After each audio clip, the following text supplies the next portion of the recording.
Destroy one the village's secret. In the remote village of Kuldabad, nestled between dense forests and towering mountains, whispers of an ancient curse lingered in the air. The villagers, a close-knit community, lived in fear of the unknown. They spoke of an entity known as Muji, a creature that had terrorized their ancestors for centuries. No one knew exactly what Muji was, but the stories passed down through generations described it as a malevolent force that preyed on the living. Asad, a young man in his early 20s, had recently moved to the village to escape the chaos of the city. He was drawn to the tranquility of Kuldabad, hoping to start a new life away from the noise and pollution. The villagers welcomed him with open arms, but they were quick to warn him about Muji. Stay indoors after sunset, an elderly woman had advised him on his first day. Muji roams the village at night. If you hear its call, do not answer. Asad dismissed the warning as mere superstition. He had never believed in ghosts or monsters.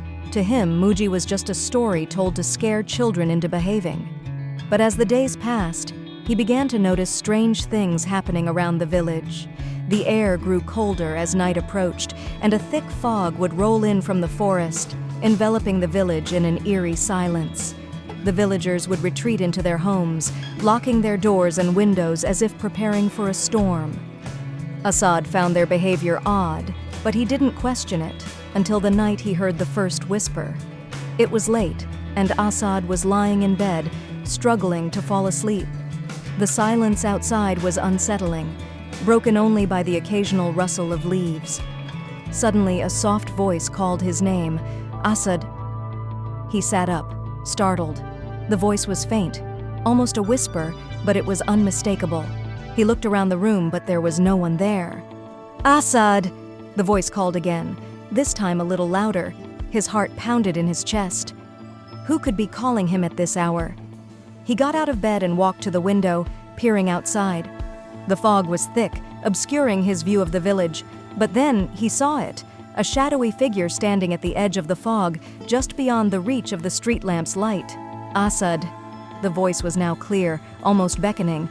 The figure remained still, its features hidden in the darkness. Every instinct told him to stay inside, but curiosity got the better of him. He reached for the doorknob, ready to step outside when a loud knock on the door stopped him. "Asad, don't!" a voice yelled from the other side of the door. It was Samir, one of the villagers. "Whatever you do, don't go outside." Asad hesitated, his hand still on the doorknob. "What's going on?" he asked, his voice trembling. "Muji is outside," Samir replied, his tone urgent. "If you step out, it will take you." Asad's blood ran cold. Could it be true? Was Muji real? He backed away from the door, fear gripping him. The knocking continued, more frantic this time, but Asad didn't move. He stayed inside, listening to the whispers that grew fainter until they finally faded into silence. The history of Muji. The following day, Asad confronted Samir about what had happened the previous night. Samir looked tired, his eyes bloodshot from lack of sleep. "Muji has been haunting this village for centuries," Samir explained, his voice filled with dread. "It appears as a shadowy figure, luring its victims with whispers. Once it has you in its grasp, there's no escape." Asad listened intently as Samir recounted the history of Muji. The legend dated back to the early days of the village when Kuldabad was still a small settlement surrounded by uncharted wilderness. According to the elders, Muji was once a human, an outcast who was wronged by the villagers. They say he was betrayed and left to die in the forest, but his spirit returned seeking vengeance. "Muji's spirit became twisted by hatred," Samir continued. "It feeds on fear, and the more frightened you are, the stronger it becomes." Asad felt a chill run down his spine. He had always been a skeptic, but after what he had experienced, he couldn't dismiss the story as mere folklore. He decided to investigate further, hoping to find a rational explanation. He visited the village elder, a wise old man named Haji Sahib, who had lived in Kuldabad his entire life. Haji Sahib welcomed Asad into his home and listened patiently as he recounted the events of the previous night. "Muji is a force that cannot be reasoned with," Haji Sahib said solemnly. It preys on the weak and vulnerable, those who have strayed too far from the path of righteousness. Asad was confused. "But what does it want?" he asked. Haji Sahib sighed deeply. "Muji's motives are unclear. Some believe it seeks revenge, while others think it is searching for something it lost in life. But one thing is certain, once it sets its sights on you, it will not stop until it has claimed your soul." The old journal. Determined to uncover the truth, Asad began searching the village for any clues that could shed light on Muji's origins. His investigation led him to an old, abandoned house on the outskirts of Kuldabad, rumored to be the home of Muji before he became the vengeful spirit that haunted the village. The house was in ruins, its walls covered in thick vines and its windows shattered. Asad carefully made his way inside, his footsteps echoing through the empty rooms. The air was thick with dust, and the smell of decay hung in the air. It was clear that no one had set foot in the house for years. Asad searched every corner of the house, hoping to find something that could explain the mystery of Muji. After hours of searching, he stumbled upon a hidden compartment in the floor. Inside was a tattered old journal, its pages yellowed with age. Asad carefully opened the journal and began to read. The entries were written in a shaky hand, filled with the thoughts and fears of a man who had been pushed to the brink of madness. The journal belonged to Muji, and it chronicled his descent into darkness. The entries revealed a tragic tale of betrayal and revenge. Muji had been an outsider, shunned by the villagers because of his strange appearance and peculiar habits. He had lived in isolation, finding solace in the forest where he could escape the cruel taunts of the villagers. But his solitude was shattered when he discovered a secret that the villagers had been hiding, a treasure buried deep within the forest. Muji had planned to use the treasure to buy his freedom and leave Kuldabad forever. But the villagers, fearing that he would expose their secret, turned on him. They captured him, tortured him, and left him to die in the forest.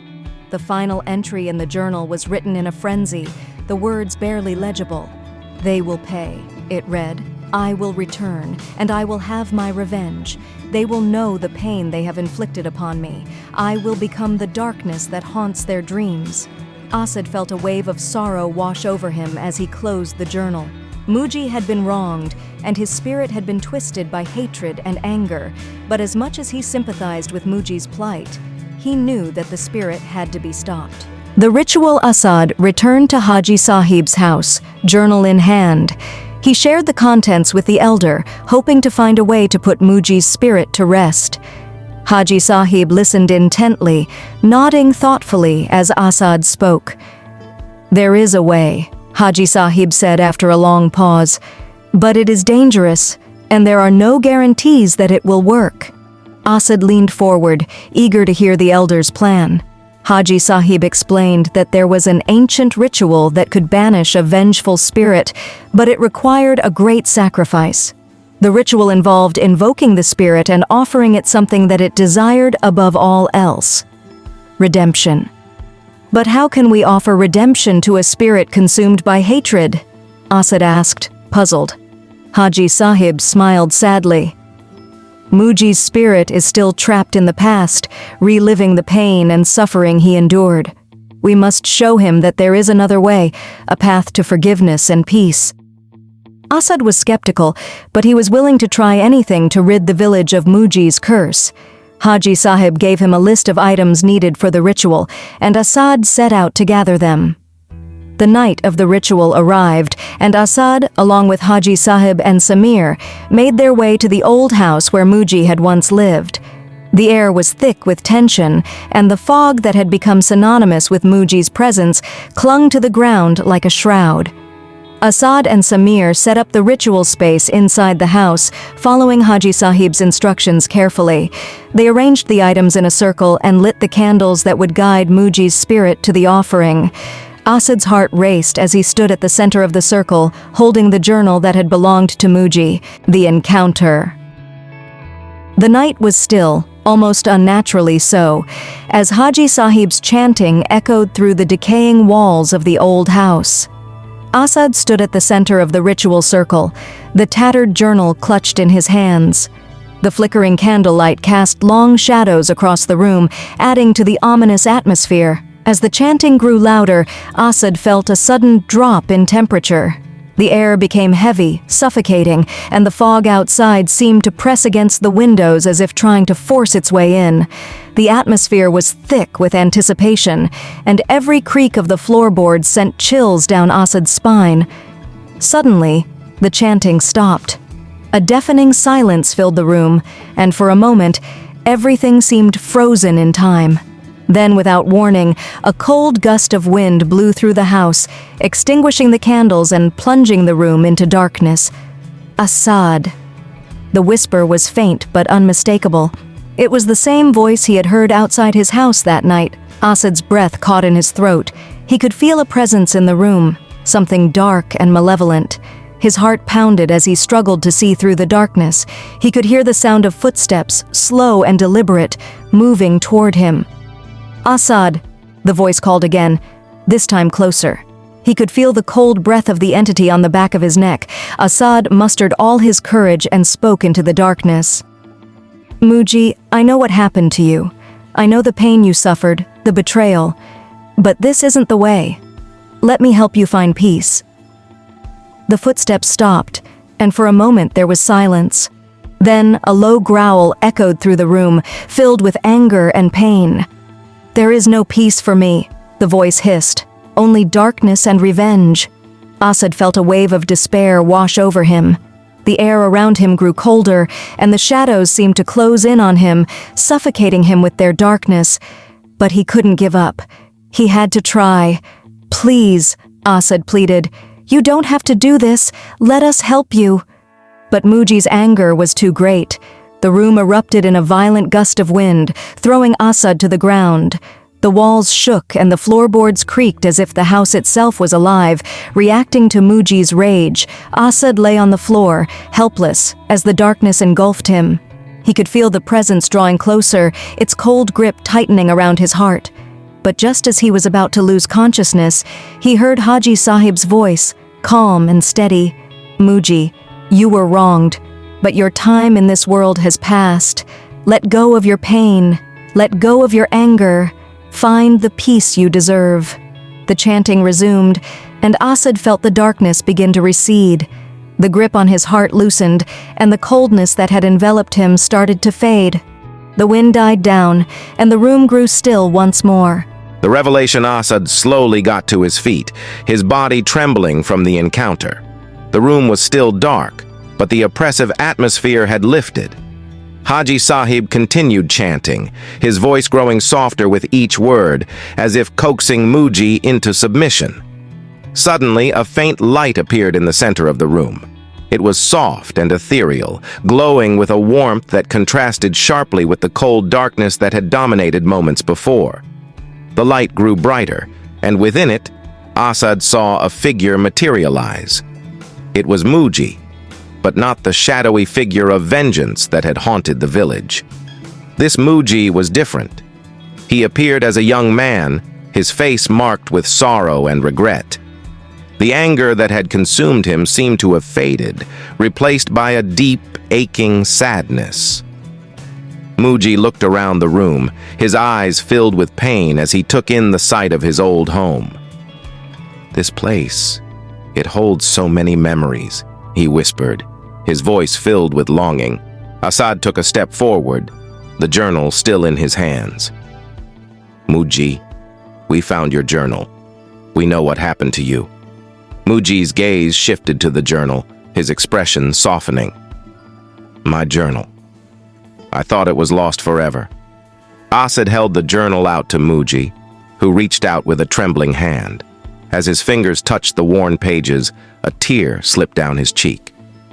"This was all I had left," he said, his voice breaking. "They took everything from me. My life, my hopes, my dreams. All I wanted was to be free." Asad's heart ached for Muji. "You don't have to hold on to this pain anymore," he said gently. "You can let go. We can help you find peace." Muji looked up at Asad, his eyes filled with a mixture of hope and fear. "But what if there's nothing left for me? What if I can't be redeemed?" Haji Sahib stepped forward, his voice kind but firm. Redemption is always possible, Muji. But it starts with forgiveness of those who wronged you and of yourself. Let go of the anger and hatred that bind you to this world. Only then can you move on. Muji hesitated, his form flickering as he wrestled with his emotions. The light around him wavered, as if reflecting his inner turmoil. But then, slowly, he nodded. "I will try," he said softly. "I don't know if I can, but I will try." The sacrifice. With Muji's reluctant agreement, the final part of the ritual began. Haji Sahib instructed Asad and Samir to place the remaining ritual items around the room, creating a protective barrier that would guide Muji's spirit to the afterlife.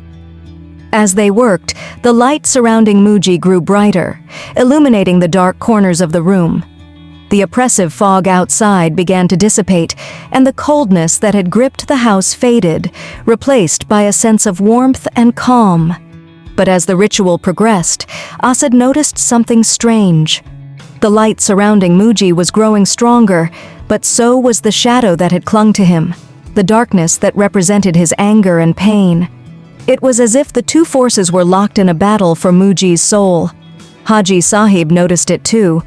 "Muji, you must let go of your anger completely," he urged. "Only then can you be free." Muji's form flickered again, the shadow darkening as if feeding off his lingering doubts. I don't know if I can," Muji admitted, his voice trembling. "The pain, it's all I have left." Asad's heart raced. If Muji couldn't let go of his anger, the ritual would fail, and the village would continue to be haunted by his vengeful spirit. He knew he had to do something. But what? Then it came to him, the ultimate sacrifice. "Muji," Asad said, stepping forward, "if you can't let go of your anger, then let me take it. Let me bear your pain so you can be free." Haji Sahib and Samir gasped, but Asad was resolute. "You deserve peace, Muji. Let me help you find it." Muji stared at Asad, his eyes wide with disbelief. You? You would do that for me?"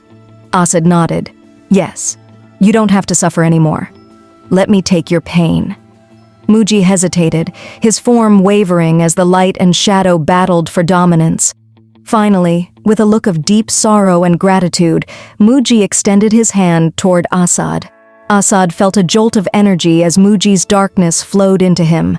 It was overwhelming, a torrent of anger, pain, and sorrow that threatened to consume him. But he held on, determined to help Muji find peace. The darkness within Asad grew, but so did the light around Muji. Slowly, the shadow began to fade, and Muji's form grew brighter and more defined. The warmth in the room intensified, and the oppressive atmosphere lifted completely.